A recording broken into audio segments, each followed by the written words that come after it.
Good morning, everyone. I see we still have some people joining us here in our breakout room. I'm going to go ahead and honor your time by getting started right on time.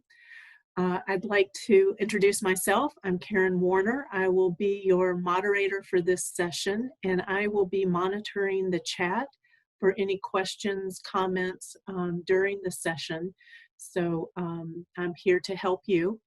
And it is my pleasure to welcome you to the session. We are going to be talking with and hearing from Dr. Kai Matthews. So if you will all please mute yourselves as you come in.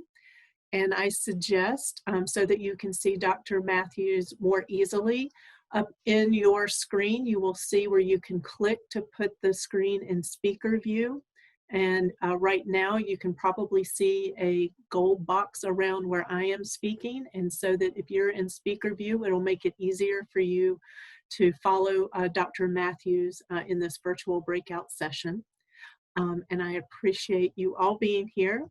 And Dr. Matthews, I'd like to turn it over to you so that we can hear about rethinking schools for COVID-19 and equity. Thanks for being here. Hi, thank you.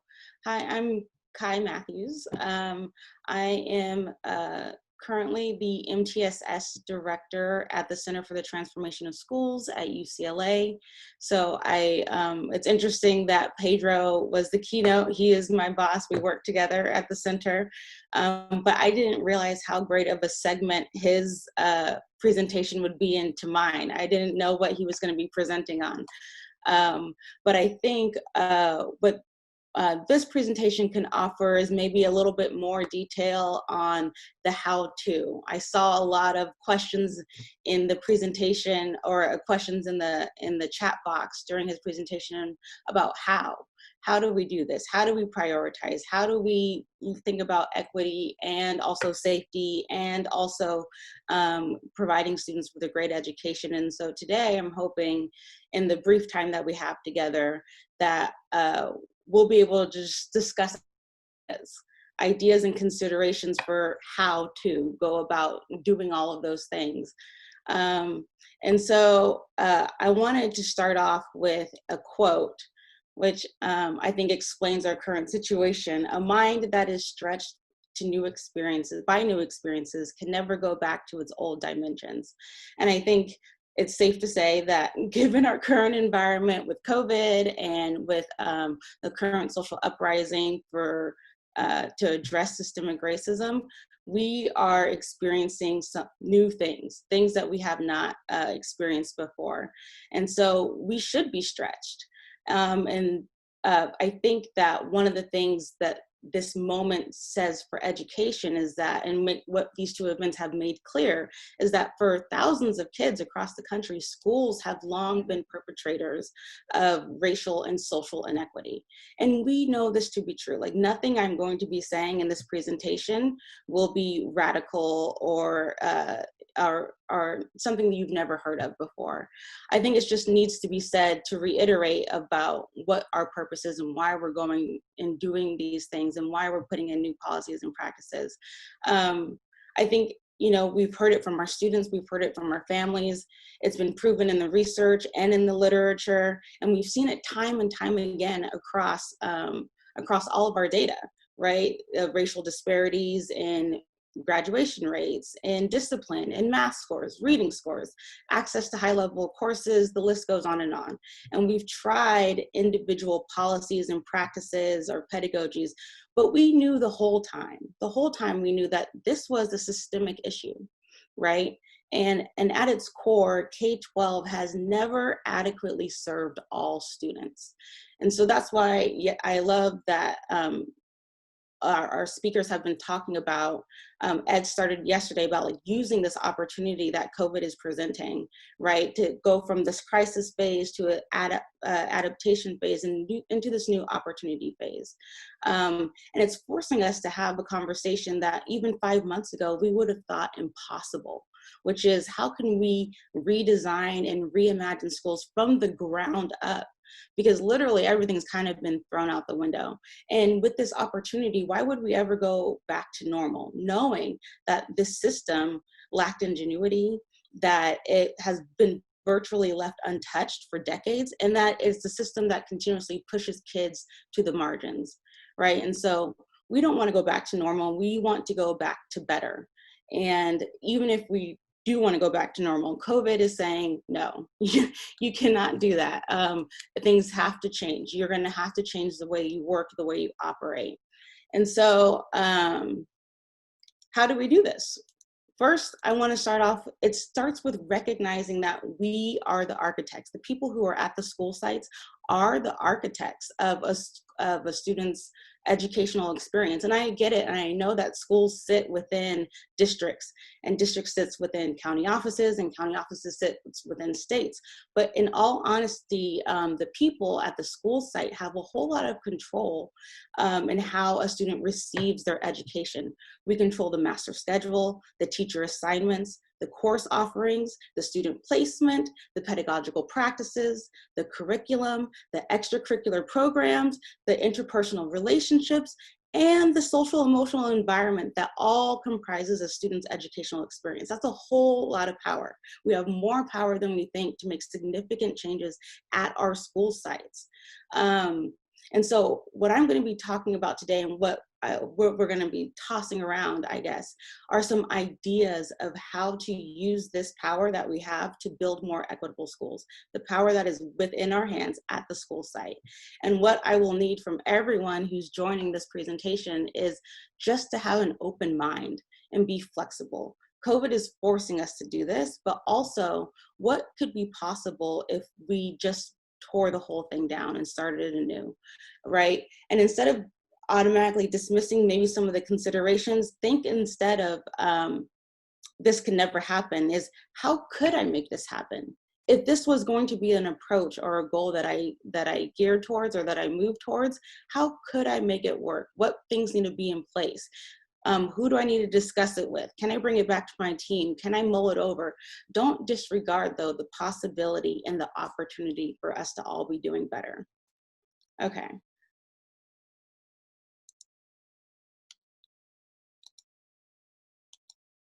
So one of the first things that we need to talk about is decision making, right? Who gets to determine the protocol, the acceptable risk, and the proper response to COVID-19. And so one of the considerations is having a diverse school coalition, building your own team, building a board or a commission or a commission, whatever you want to call it, right? Obviously, there's going to be teacher leaders on there. There's going to be administrators in this coalition.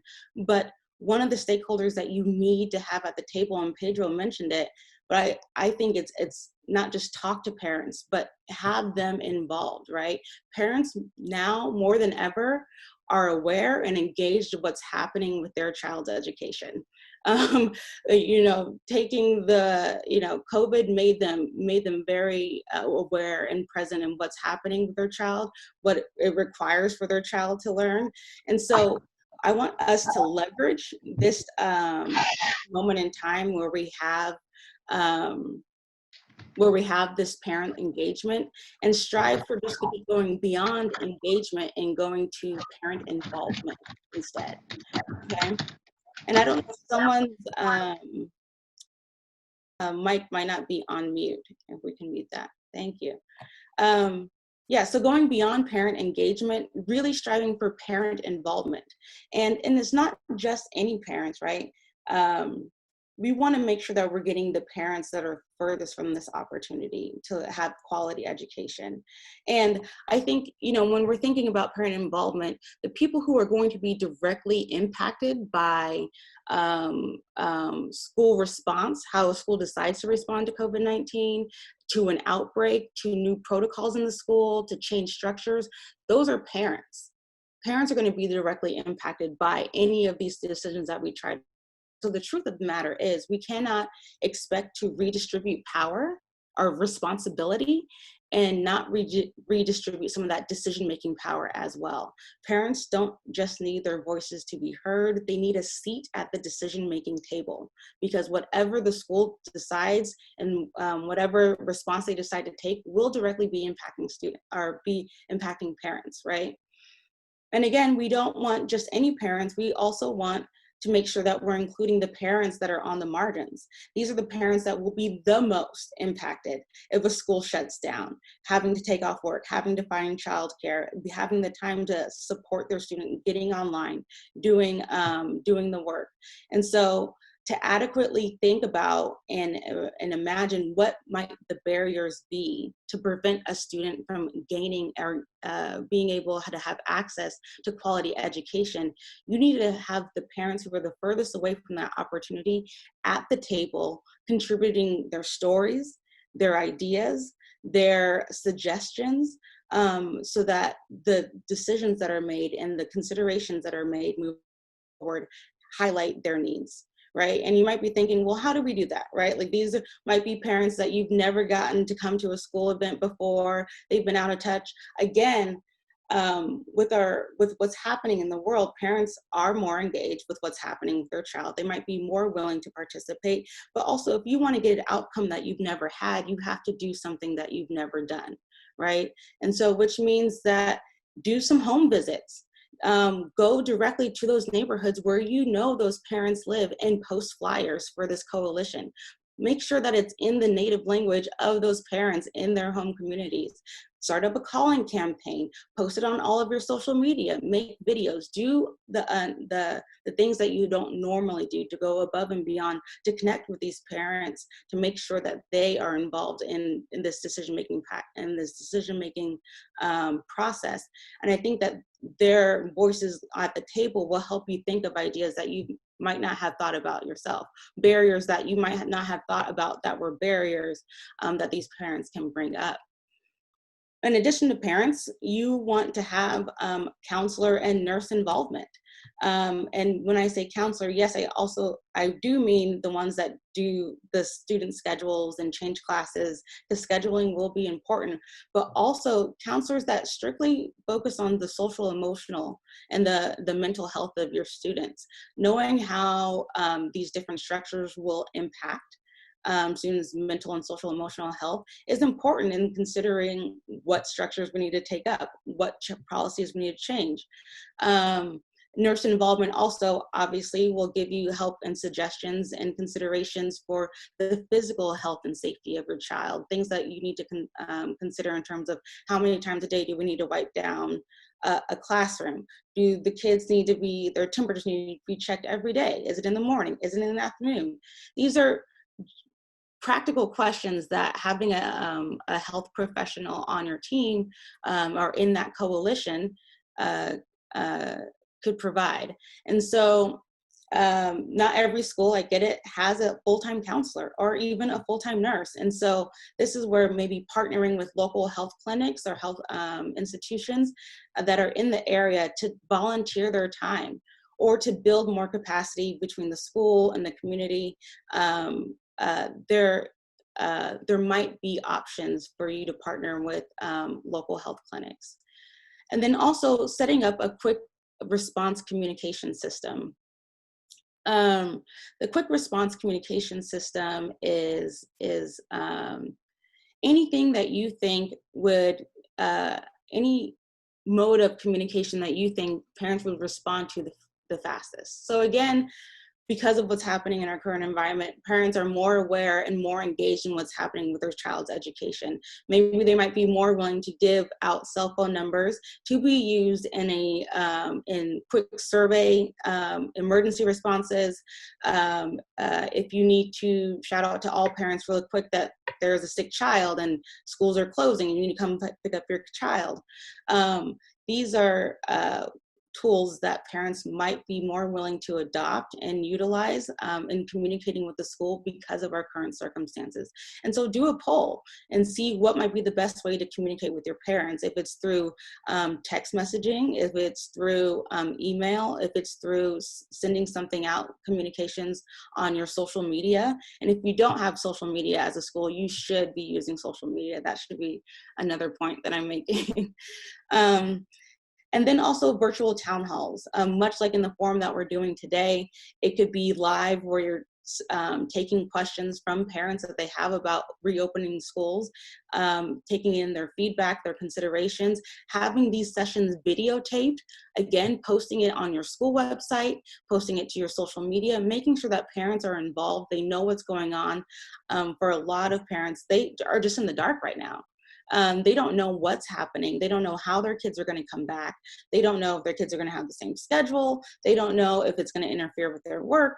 They just don't know. And a lot of times and I know that the district doesn't necessarily know, or the school site doesn't really know either, but it's that gap in communication. Like, I haven't heard anything from the school. I haven't gotten a letter that we're even just thinking about it, or that we're considering it, and that we'll let you know as soon as possible. So using this time to reach out to your parents, let them know that you're thinking of these issues, let them know that they're going to be involved and that they're going to have an opportunity to share that feedback, I think would be beneficial for all parties involved. So then we have school and learning. And this is, so like, given the social distancing requirement, there has been a lot of discussion around how will schools come back in the fall. And there's been talk of things like split schedules, alternative tracks for kids, and enrolling students in separate learning modalities. So like a third of brick and mortar and a third online and the other third in hybrid. And even having those modalities like rotate every quarter. So like, by the end of the year, I would have gone through all three modalities, right? There's been a lot of creative talk, but I want to also highlight some redesign considerations that help us take us beyond the adaptation phase, because I think restructuring in those ways are really just trying to adapt to our current situation and just move us into the opportunity phase. And so creating learning environments that are not just safe, but are also more equitable and just. And what I mean by like equitable and just environments are ones that like are community centered, they're relevant, and they affirm and actively sustain the cultures of the students and the families that go to your school that you are tasked to serve, nurtures the whole child, right? Fosters critical consciousness, specifically through civic engagement, right? And explicitly upholds like students' identities and collective and individual identities. And the particular considerations I'm going to go over right now don't come close to addressing all of those aims that I just said for an equitable and just education, but they're good starting places for schools. And also these considerations possibly could be twofold, because they address issues that may arise around COVID-19 and also issues that arise around educational inequity. And so the first consideration is small learning communities. And this is creating smaller learning teams, right, that share the same students, they share the same schedules, and they would share the same physical spaces, like their classrooms would be clustered on your campus. And so in each team, right, you have your core teachers, but if you were to have small learning communities, this allows for the students to be social distanced into smaller clusters. This also allows for easier health tracking. And if, heaven forbid, if a outbreak or a kid did end up getting sick, there would be the option or possibility that you would only have to require a partial school shutdown for just that small learning community, right? So that's something that you can think about in terms of COVID-19. On the other hand, for educational justice and educational equity, smaller learning communities allow for more teacher collaboration, which can encourage more interdisciplinary teacher-designed curriculums. And the smaller communities right now also allow for greater opportunities for more authentic and stronger teacher-student connections and support, because I am staying with the teams almost become like families, right? And I think that's important to understand that our kids are coming back with, we don't even know what type of trauma or what type of harms or what type of social emotional um, issues that they might need to be handling or dealing with. And we already know that the social emotional care has to be ramped up. We've been saying it, but now more than ever in the fall, our kids are going to need that. And so providing more family-like learning environments with smaller communities might be helpful. The next consideration is advisory homeroom. We pretty much have done away with homerooms, but maybe this is the time for them to come back. And for the COVID reason, right, like this homeroom actually could primarily focus as a student wellness check-in or a student wellness center. The class time could be used to do the health check-ins, whether that be whatever your policies that you come up with at your school, whether that be checking temperatures through the forehead, making sure that all kids have their mask and then giving them one if they don't, and then also having the space to be a mentally and emotional check-in as well. And so that homeroom advisory teacher again becomes a smaller family, but it can kill two birds with one stone. And altogether, it's kind of sets the tone because it's at the beginning of the day.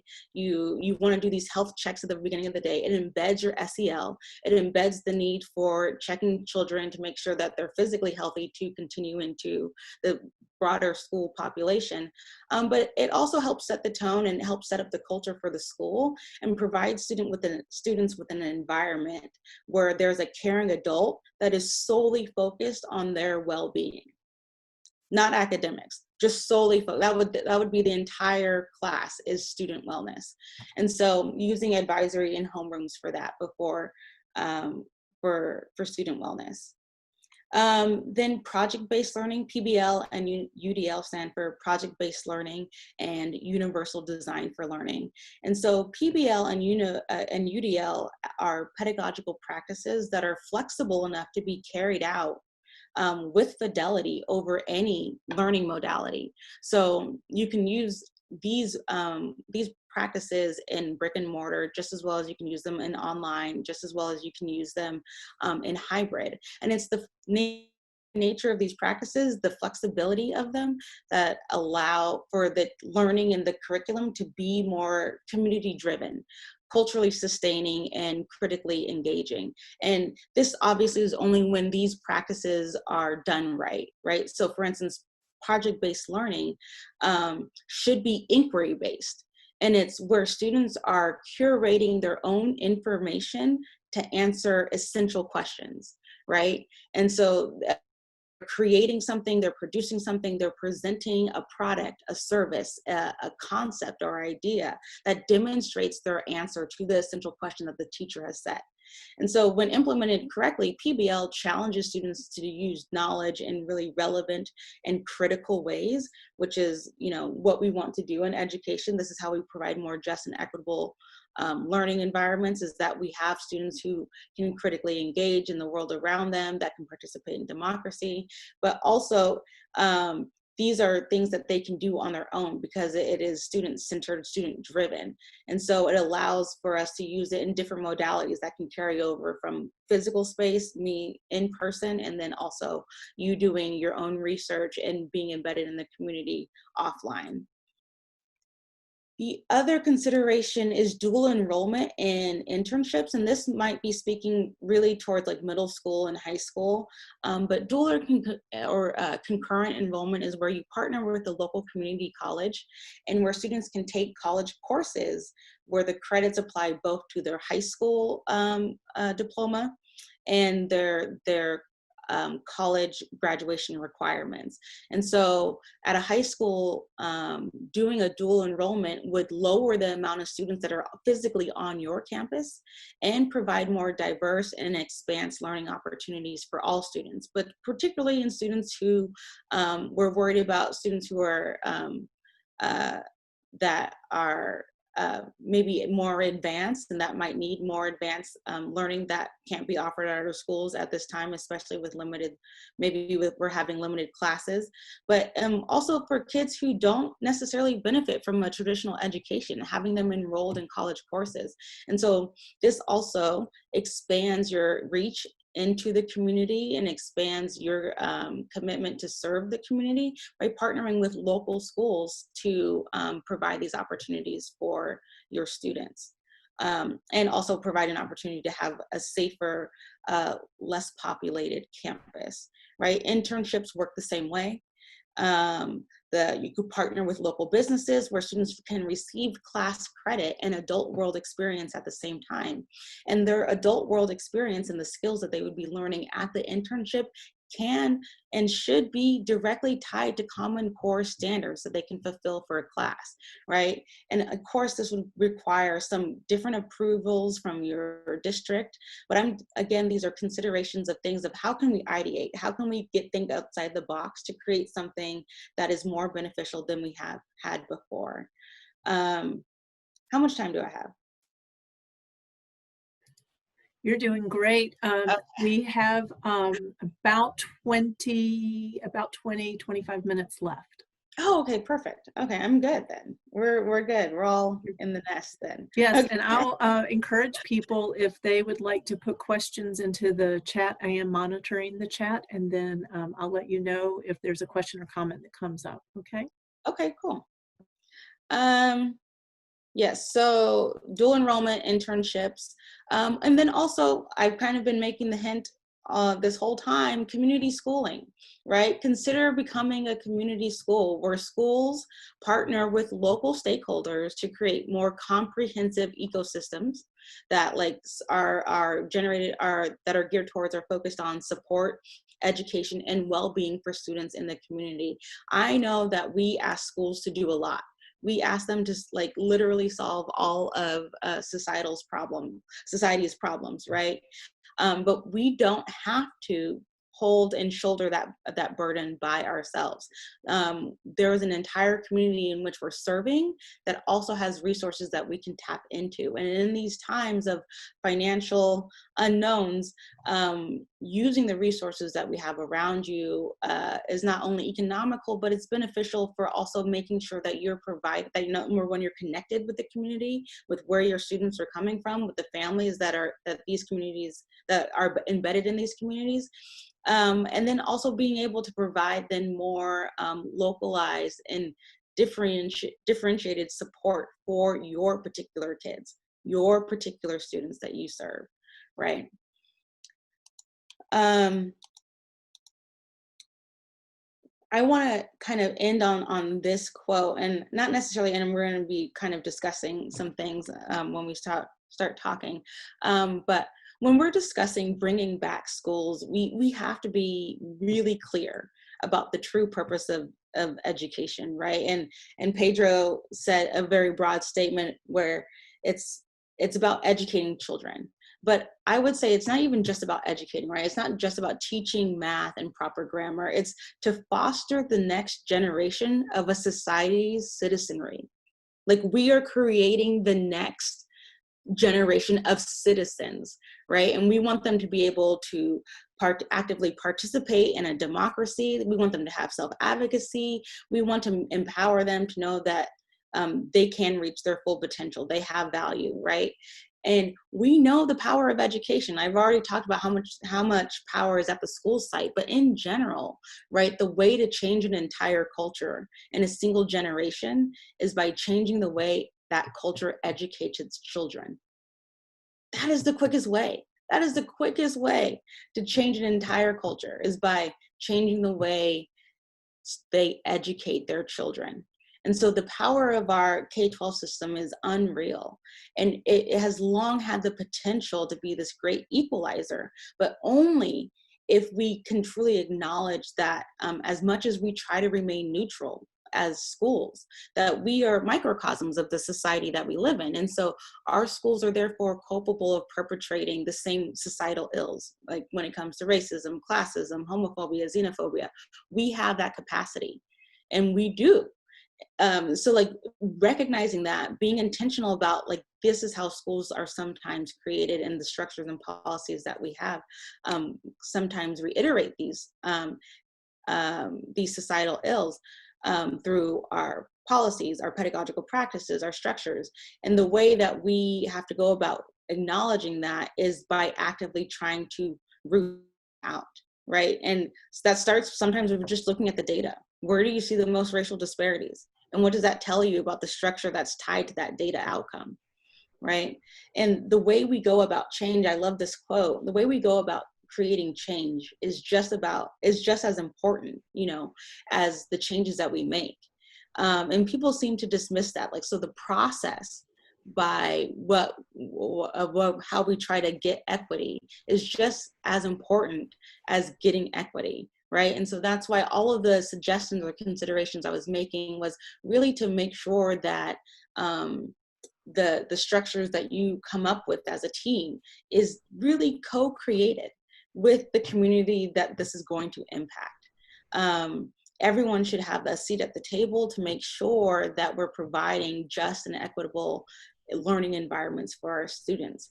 And I didn't know if I would have time for this, but are you going to say I don't have time? Well, I was just going to ask you a question because I've got Teresa and Mason both with a question. So can we bring that up, and then that'd be great. So Teresa's wondering, should hybrid groups be similar ability groups differentiated by level, or would that really be considered tracking? Started. Close any open. So I think,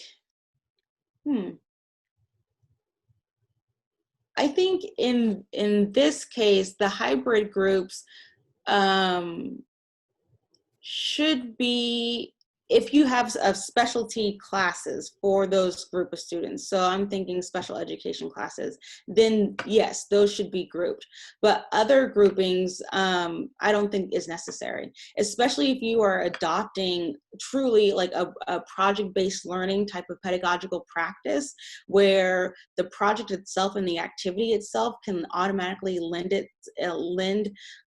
its structure to whatever the developmental stage or the learning stage that child is at. If you're truly adopting that pedagogical practice, then you don't need to necessarily account for it in the structure of how you assign those different learning modalities across your student population.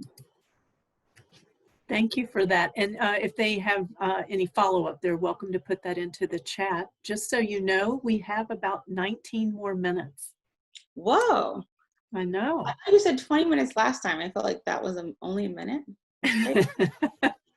Okay, well, let me, I do have a list of resources that I could go over, but really quickly, I just want to touch on some. I didn't know if we would have time for it, so I put it on the back of my presentation.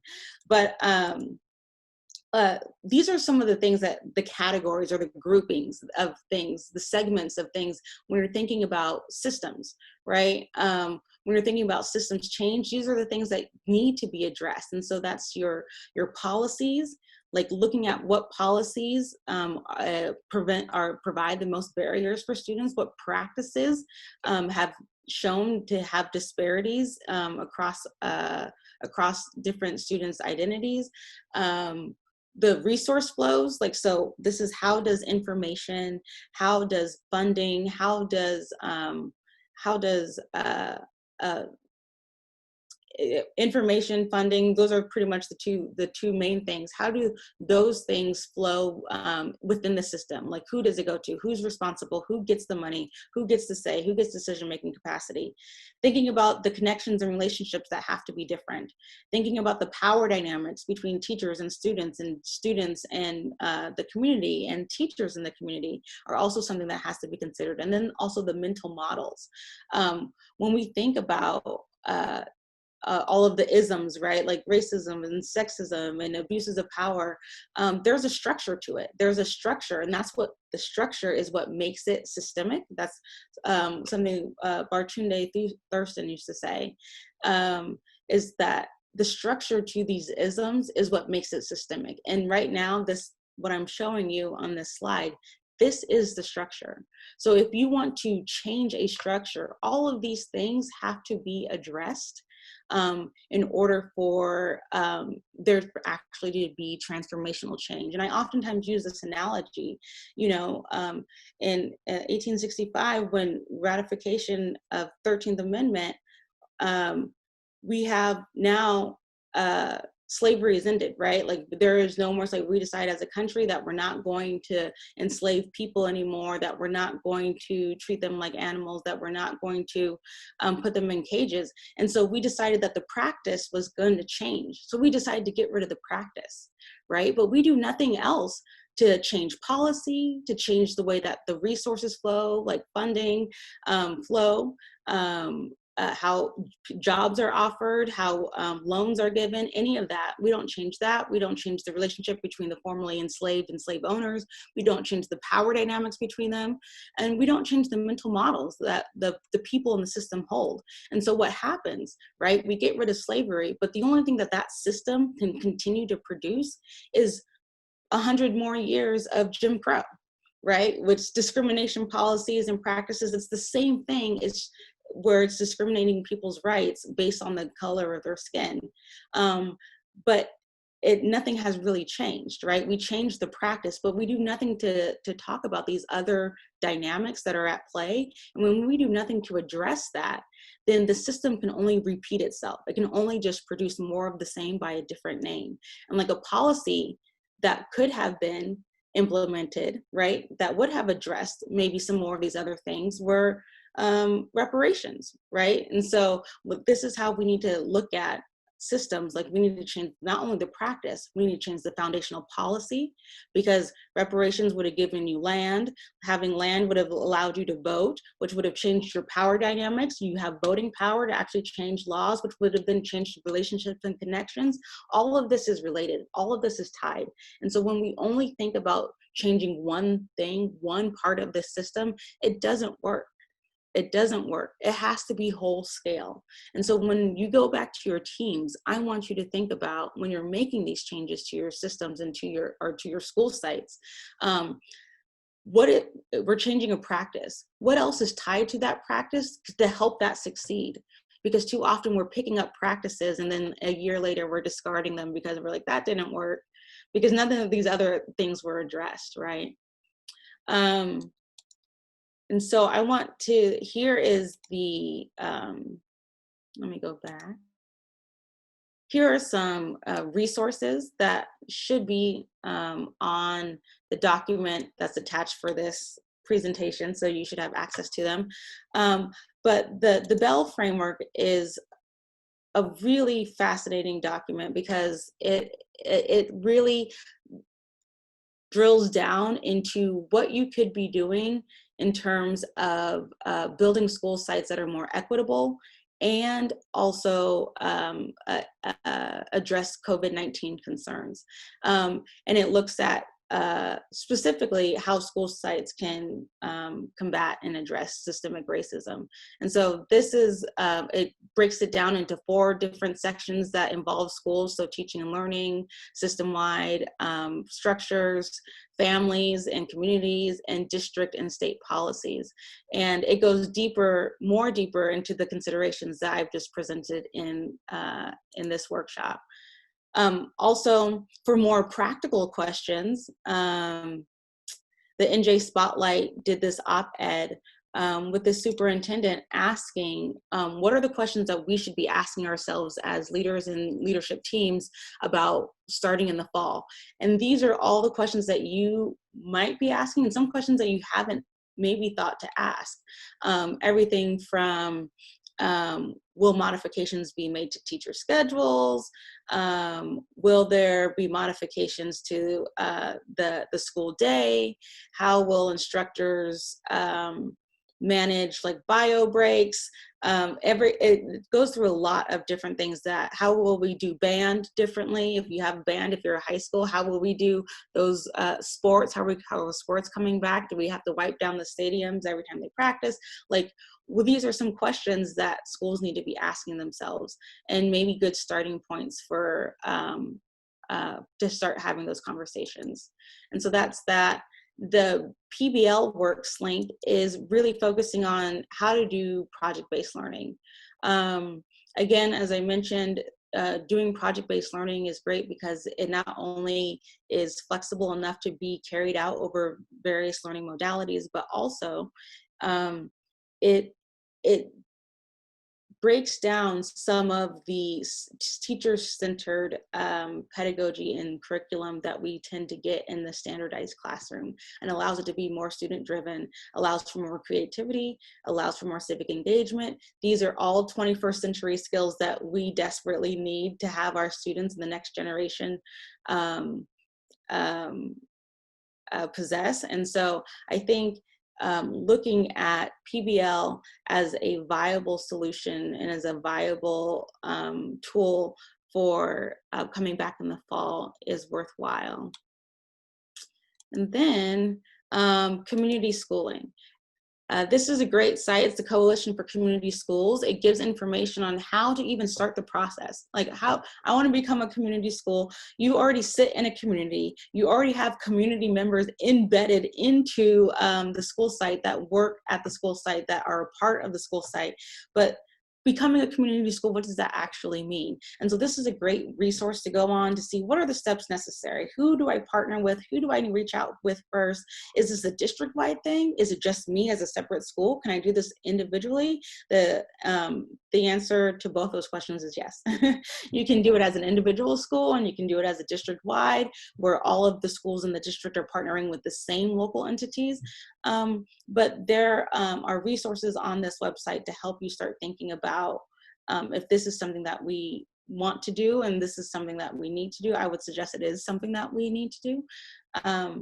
But yeah, I'm hoping that those resources can help. And with that, I think I'm done with my presentation. Thank you so much. We still have some time for some questions. So as people are processing, because this was such great, rich resources and information. So as they're processing that, I was wondering, because you were just talking about PBL and how it should be really inquiry-based, and then UDI, so with the universal design, what's the intersection of those two, PBL and UDI? Yeah, yeah. So the intersection, I don't think you can do PBL without also using UDL. Like you can't, because the essential underpinnings of UDL is that you have variance in the engagement, in the way that you show knowledge, and the way that you present knowledge, and that there's variance in between the way that students are allowed to demonstrate their knowledge. And a project-based learning format, I used to teach at High Tech High. I used to be an 8th grade humanities teacher, and all we did was projects. And so, and in our school, we have absolutely no pullout. There is no tracking whatsoever. There is no special ed courses or segments or tracks. And so you have every kid in there, from kids who should be taking high school math to students with autism and are somewhere on a learning spectrum. So like they all need to be able to participate. And so like PBL was allowed me to have different roles that every student plays in creating the project, right? Especially if it's collaborative. And so I did a project where we did these mock court cases, and it was actually in the Supreme Court in San Diego. They allowed us to hold our mock cases there. Real judges volunteered their time. We read The Hate U Give, and so all of our cases were about 14th Amendment rights and First Amendment rights, and everyone had a role to play. There were witnesses, there was evidence, there was lawyers that had to argue the case. But then I had students who, I had a student who was autistic. And so in her IEP, in her learning goal, it is for her to memorize and read text. And so she was the, gosh, I can't remember it now, the officer that's in the court that swears everybody swears at all the witnesses in. I can't remember the official name right now. And so she remembered her statements. She remembered where she needs to come in. She was involved in all of the cases and collecting evidence. She was responsible for selecting that evidence and presenting it to everyone she needs to. And right. And so like that was she was still part of the community. She was still part of our project. She was essential to everyone because she was also responsible for coding and labeling all of that evidence, knowing what case it went to, what trial, what room it needed to be in, remembering how to swear in witnesses.